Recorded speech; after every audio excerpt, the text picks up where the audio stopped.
Hello guys, it's just Mr. Postcalm talking to you. I try to want my voice not to be so scratchy, etc. But sorry about that.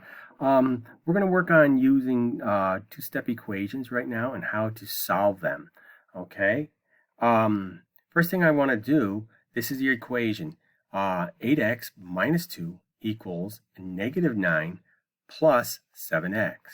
So the first thing I want to do is come up here, access this, and I'm going to say, let's find any like terms. This is a like term, and this is a like term. Okay, how come they're like terms, guys? Because they both have an x. Okay, so I can combine these two terms. I'm going to underline the other terms that are alike. I'm going to underline them twice. Negative 2 and negative 9. Those two are both like terms. Okay, so I can combine these two. That's going to help me to make this much easier to do. So now that I have my like terms, my x's, 7x, here's an 8x, I want to bring my 7x over here, because remember I told you I always want my x, or my variable, in this case the variable is 8 as an x, I always want it on the left hand side. So when I'm graphing it later on, whichever the direction this arrow, there's going to be an arrow here, whichever direction that way goes, that'll tell me which way my graph should go. So they are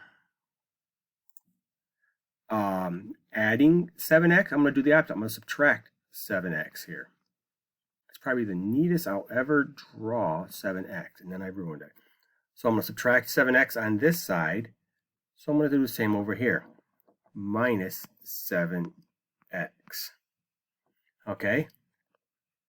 8x take away 7x gives me x. Okay. Minus, what do I have left? 2. That comes right from here. And then an equal sign, that comes right from here.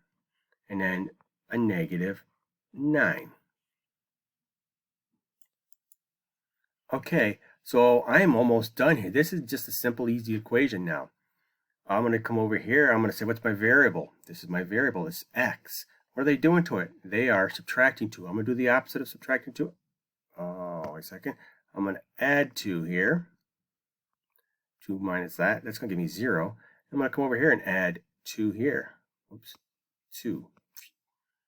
9 taken away 2 gives me a 7. Okay, the thing is, I got to look at the sign. What's bigger? Would you rather have $9 or $2? You'd rather have $9. Therefore, 9 is bigger. What's the sign in front of the 9? It's negative. So I'm going to put a negative 9. So my answer is x equals negative 7. Ta-da! This will be your answer.